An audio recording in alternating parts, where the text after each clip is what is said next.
Hello, Harry Potter friends. In light of the Thanksgiving holiday, we don't have a new episode for you this week. Chapter by Chapter will return next week, and we'll have a couple of fellow podcasters on as guests, so it's going to be a lot of fun. Today, we thought we'd share with you a bonus MuggleCast installment that has been exclusively available on our Patreon until now. This is part 1 of 2 of a favorite Headcannons discussion that Laura put together. It's a really fun discussion on some wild ideas from the fandom over the years. We release 2 bonus MuggleCast installments every month on Patreon, and these bonus MuggleCast installments will also be available through the paid Apple Podcast subscription beginning in 2024. We can only do this show thanks to listener support, so thank you so much for helping us out. After listening to this, visit patreon.com/MuggleCast and pledge to hear part 2 of our favorite Headcannons discussion, as well as many, many more bonus MuggleCast installments. All right, enjoy. Welcome to our first bonus MuggleCast for the month of August. And as mentioned in the main show, we're going to be talking about Harry Potter headcanons this week. Before we get into that discussion, I wanted to share what a headcanon is for anyone who may not be familiar with the concept. And I wanted to actually share Merriam-Webster's definition of headcanon because it delights me. So the way they describe it is headcanon is a word used in film, television, comics, etc. for a fandom that refers to something a fan imagines about the characters, such as a scenario or relationship, but that doesn't appear on screen or on the page. An example might be, in my headcanon, Jar Jar Binks is the ultimate villain who orchestrated the downfall of the Jedi. Mm-hmm. I'm there you can't just throw out that headcanon. Good example, though. And I will say some headcanons are silly, right? We've definitely talked about some sillier headcanons on the show. I think one of the more recent ones we've leaned into is this idea of Dumbledore really sitting back and just loving to observe the mess. I mean, that's not headcanon. That's just accurate. I mean, there's no evidence to disprove that. There's really not, but I think that we have leaned into it in a way that maybe isn't but the actual intent of the author. At the same time, to your point, there's no disproving it. So I still love it.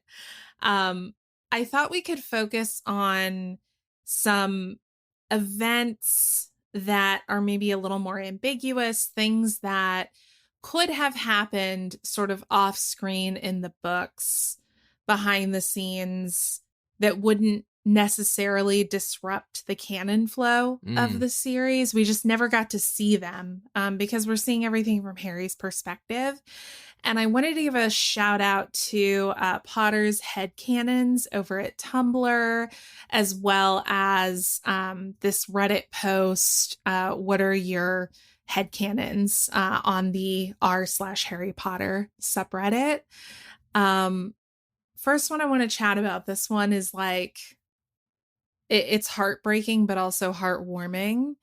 Harry stood in as a father figure for Teddy Lupin, given their shared experiences of growing up orphaned. Oh. And Harry and Teddy see the same thing in the Mirror of Erised. Oh. They see themselves surrounded by their families. Way to tear my heart out. You didn't tell me some of these headcanons could be sad, Laura. I feel like most of them in are the sad. whole lead up, you didn't say these could make us cry. I mean, most headcanons are sad. Bring your tissues. I don't know if y'all are on headcanon TikTok for Harry Potter. Oh. I get these all the time, and it's people setting their headcanons to like the swipe mode to that Nick Cave song from Deathly Hallows Part 1. Oh, Children.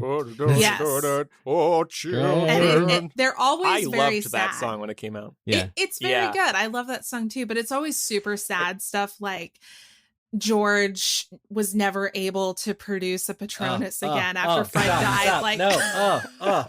Oh, wow. This is getting And this is how you know Laura's a real Harry Potter fan, by the way, when she's getting all this stuff in her TikTok. You know, she wouldn't be fed all that unless she was a true Harry Potter fan, but she watches all that, and TikTok's like, give her as much as we got because she loves this stuff. Yeah, I honestly, love it. my TikTok is all Harry Potter, political stuff, cute animals, and murder. Oh, wow. Those are my 4 categories.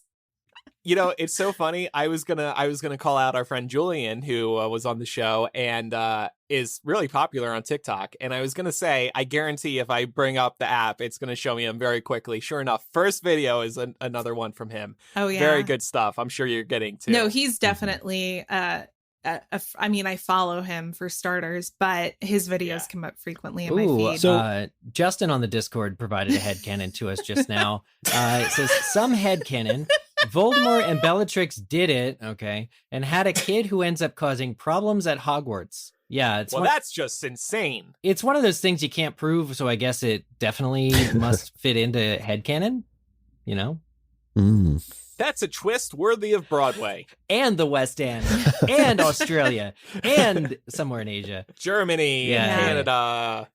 So I do have a question, though, as we're going through these. If we do, in fact, feel compelled enough to declare them as canon, do we have the sound effect? Of course we do. Ready? Of course we do. It's ready to go. I really like this first one, though. And Harry is Teddy's godfather, right? That's canon. Yes. Or is it my headcanon? No, it is. That is. Yeah, that's correct. Yeah. No, this is one that just like makes sense. Not to get too deep here, but Lupin does end up saddling Harry with a lot of additional responsibility for a very young person. And maybe that's a discussion for another time. But I think Harry would do right by Teddy, no question. I think Teddy has a really great overall support system. Yeah. Not just with Harry, but certainly with the Weasleys and the other members of the Order that survived the war. Yeah, Agreed. I agree. This next one is also maybe going to tug at your heartstrings a little bit, Eric. Draco's Boggart was Lucius. His Boggart was his father. That's that definitely fits for me. Yeah. We actually touched on that a week or two ago. Yeah. With the daddy issues. Right. And we never actually see Draco's Boggart, right? So this is, I think, a prime example of where headcanon can insert something because we just never get an answer That's to exactly, that in the books. Yeah, what this is about is those little gaps. For sure. This is a really popular headcanon that has been in existence for a long time. I remember the online fandom space being really into this even before the books were finished. The idea of Charlie Weasley being asexual or aromantic, and his true love really being the pursuit and the study of dragons.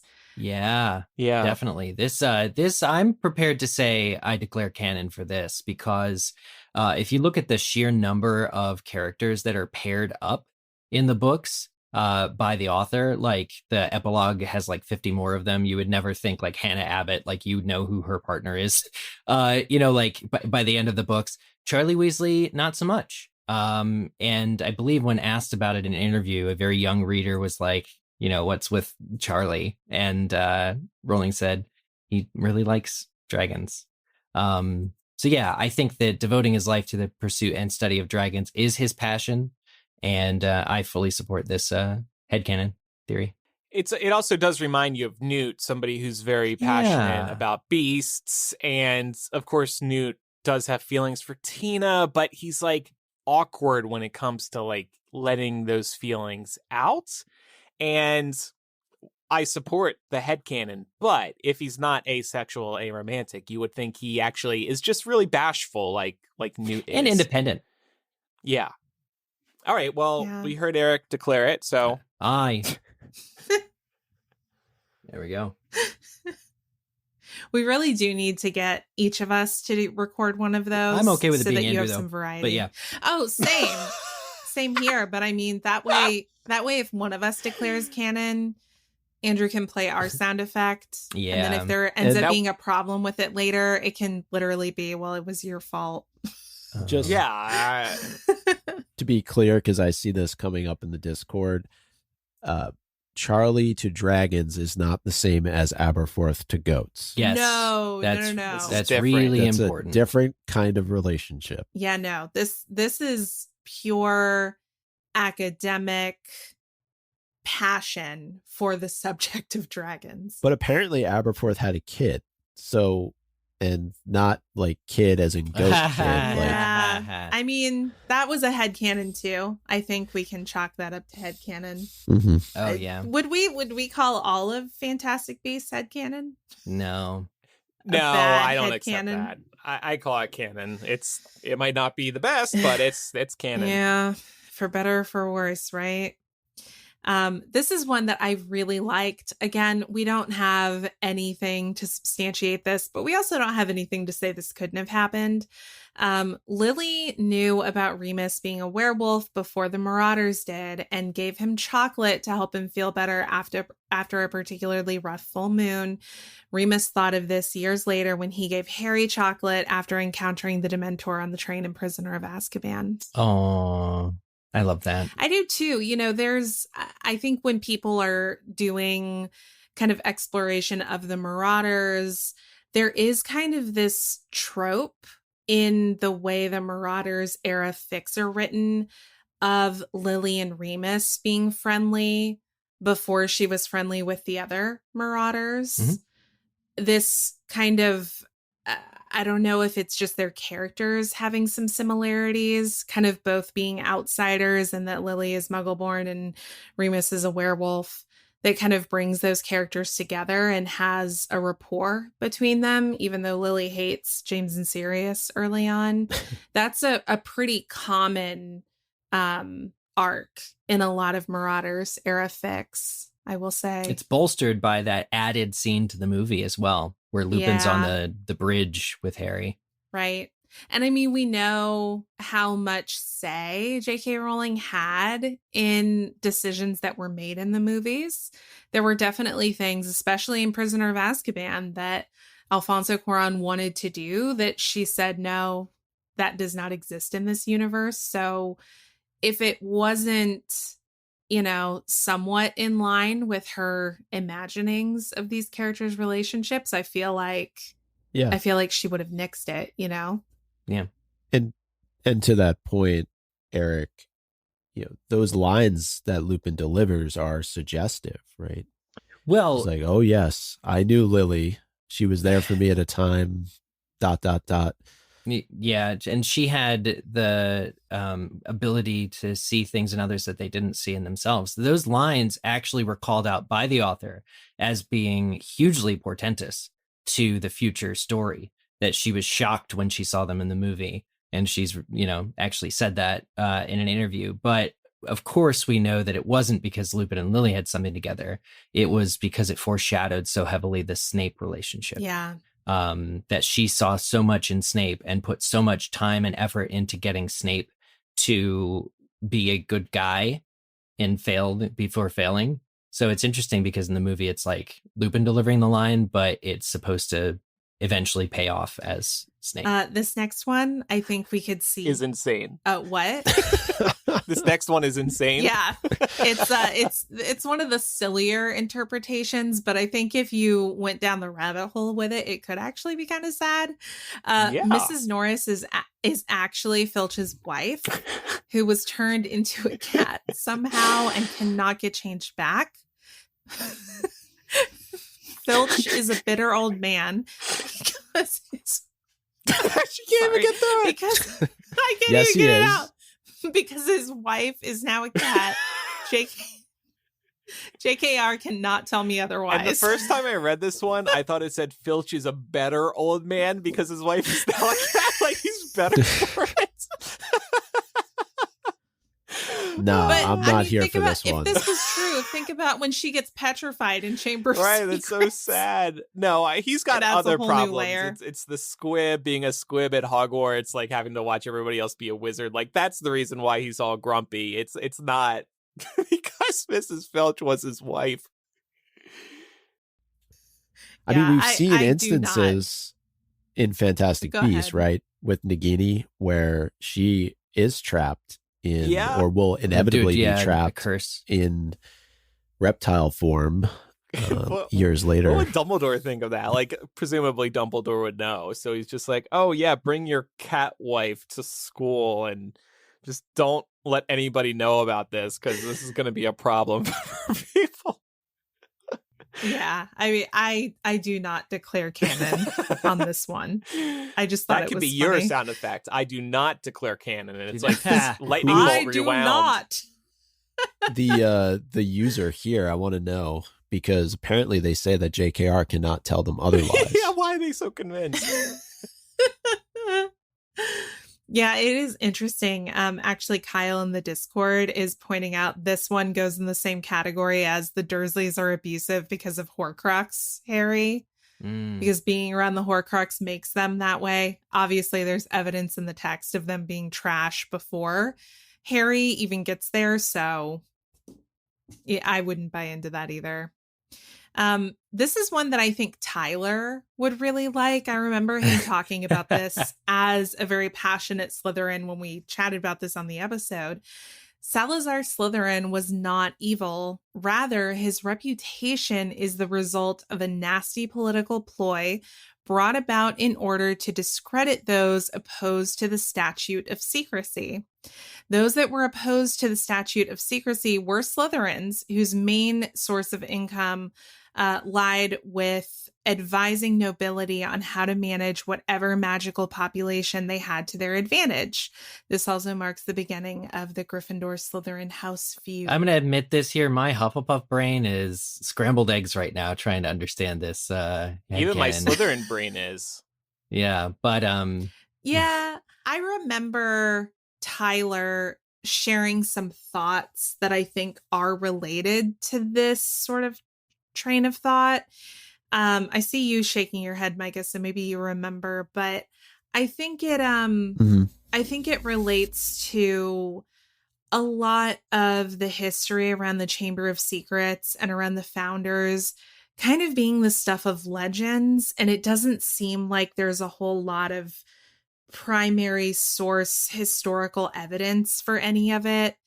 So I think Tyler's assertion was that the depictions of Slytherin's ideologies are very much something that are kind of the result of centuries of retelling and adding to the story and the legend around the Chamber of Secrets.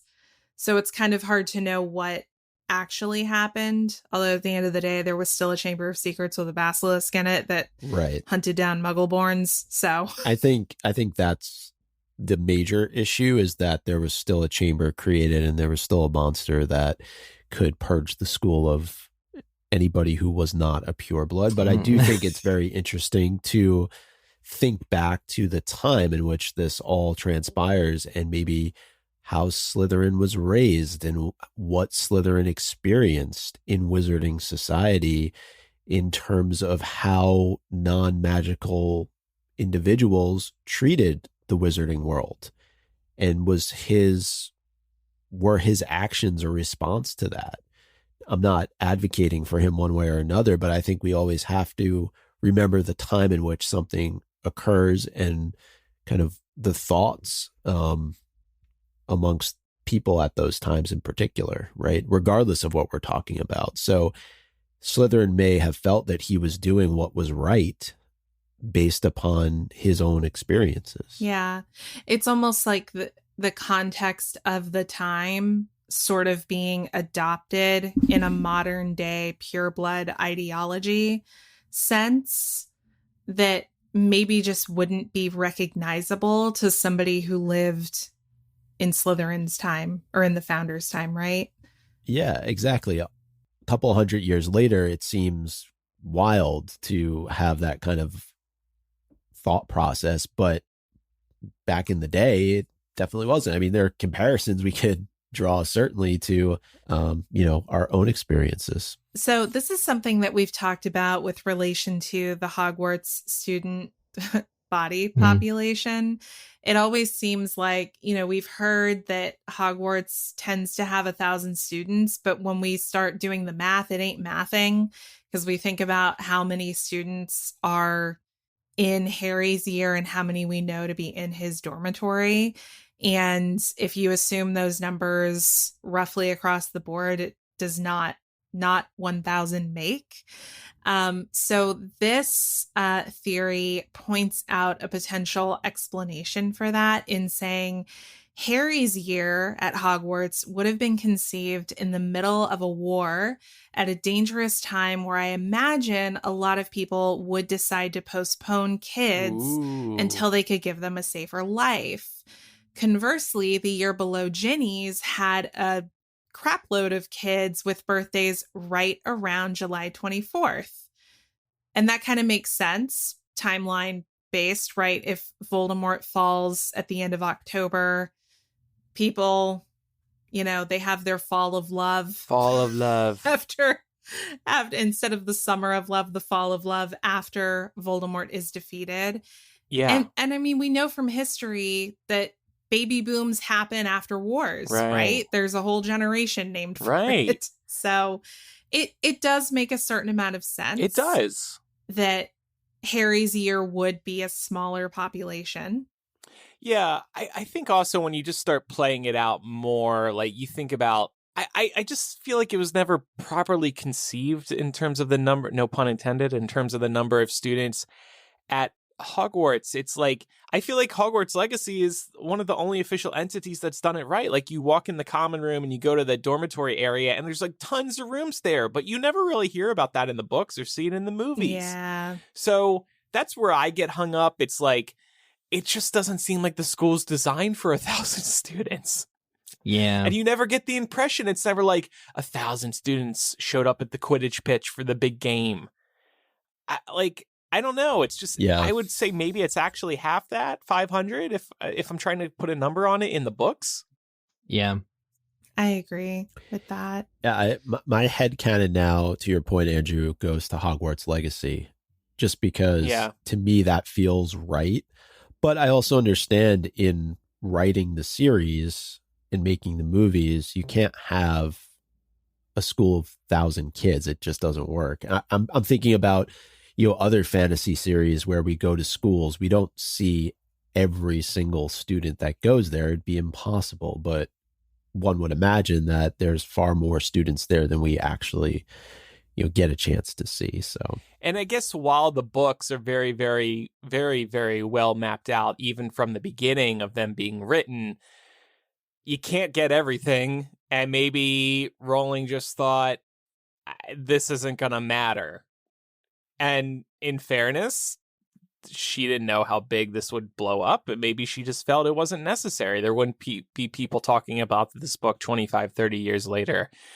I'm referring to the first book, and, joke's on her. Well, perfect example is think about Puffs, right? You're seeing what's going on from the perspective of the Hufflepuffs during Harry's time at Hogwarts. And presumably you could do that in every house for multiple groups of students in multiple years. It's just that we don't have the time to be able to see it. It's just not possible. But there are examples. Somebody just mentioned Quidditch. Yeah, maybe that was an opportunity for her to have shown more of the size and scope of the student body. The Triwizard Tournament would have been another one. Right. And, presumably Hogwarts has space for 2 other schools to join them in Harry's 4th year. I know they stay kind of in their own that's a good point too. Yeah, places, but they do take classes. So and I like the idea of the school expanding and shrinking depending on occupancy. And some people are trying to map it or math it out. And Justin said, what is there? 6 kids per gender per year per house. So 48 per year, 336 total. Trent thought 10 per year, which seems low. But I guess we'd have to. It's exclusive. Remember that. And it's funny because there also could have been hints during the sorting ceremony, like there were 40 people to sort today, implying 40 new people each year, 50, 100, whatever. Yeah, maybe And we just never got anything like that, I don't think. Otherwise, we'd be using that as a point of reference. No. Yeah, and Kyle is pointing out that we never get explicit confirmation of how many students are in the years above and below Harry, Ron, and Hermione. So that's kind of where this theory comes from, that maybe their class is smaller just because of the time they were conceived. It was in the middle of a war, and that maybe there was a baby boom after the war, and there are more students in the younger years. Boom! Movie reference. Very, very vague. I really like this next one, though. Yeah. Do you want to read it, Micah? Sure. I'm all for this. Dumbledore, from time to time, uses his ability to go invisible to sneak around the castle at night to watch the kids' shenanigans, having a good giggle. Did I write this? I like to imagine that when Harry...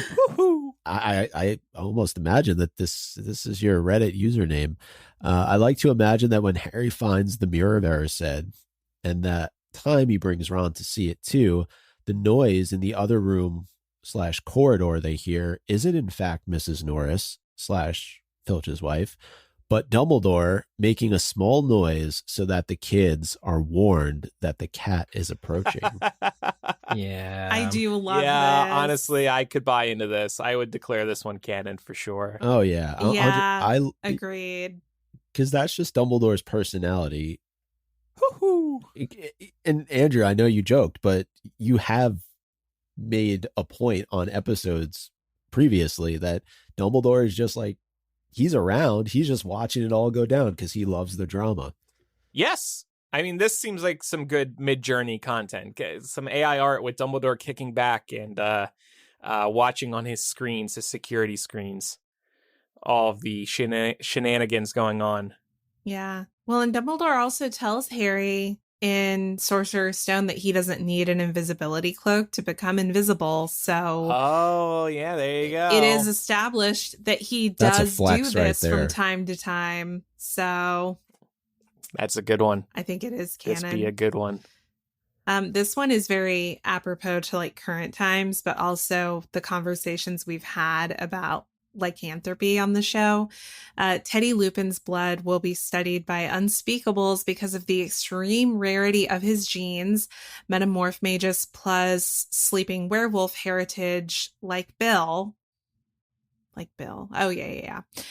Leading to a real possibility of a functional vaccine for werewolves. Yeah. I love this idea. And it's so tragic because it's too late for so many people. Yeah. Again, drawing a comparison between lycanthropy and HIV and AIDS, there's now, the medicine that can really effectively change what living with HIV and AIDS means, especially with early detection, and can really, really get that down to where it's not life-threatening anymore. That's how far we've come. So this idea of, the future generations not needing to worry about werewolf transformations is really hopeful. Yeah. And we see this in the real world, right? I mean, there are medical advancements happening all the time.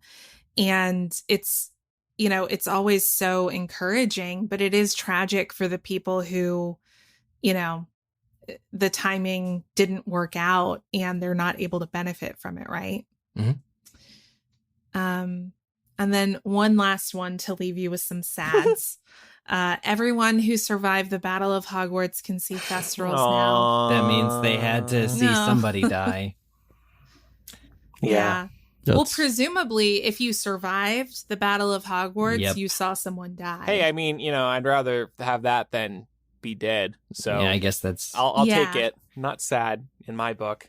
All right. I'm a survivor. We need to pick up the mood before we go here. I have 4 little quick fun ones. All right. I'm just going to read them off. This comes from Tumblr. Somebody named Trans Tonks. Nah, man, just imagine Tonks during her years at Hogwarts making herself look like Dumbledore for no reason other than to confuse the hell out of other students by plopping down next to them and asking them weird-ass questions like if they've ironed their socks in the last week and then walking away. To which somebody has said, imagine Dumbledore realizing she's doing it and joining in so that sometimes there are two Dumbledores talking to one student. This reminds me of Hogwarts Legacy. I won't. Oh, yeah. My task. My favorite I love mission. That sequence. Yeah, it's a very cool mission. Here's one from Lycanthropuns. Sirius shouting "Lupin" every time Remus walks in the room, and "Loop out" every time Remus leaves. Totally could see that. Yeah. Just fun little, this is what headcanon is in its best, is like little things that probably definitely happened, but we have no proof. Here's another one from Sirius to Lupin. Wow, Remus, you really wolfed down your lunch today. That's definitely akin to what we see them joking openly about their nicknames for each other during the Owls. And here's the last one. This one comes with an image drawing. It's very, very funny. James Potter epically losing a Quidditch match and refusing to come out from under the invisibility cloak.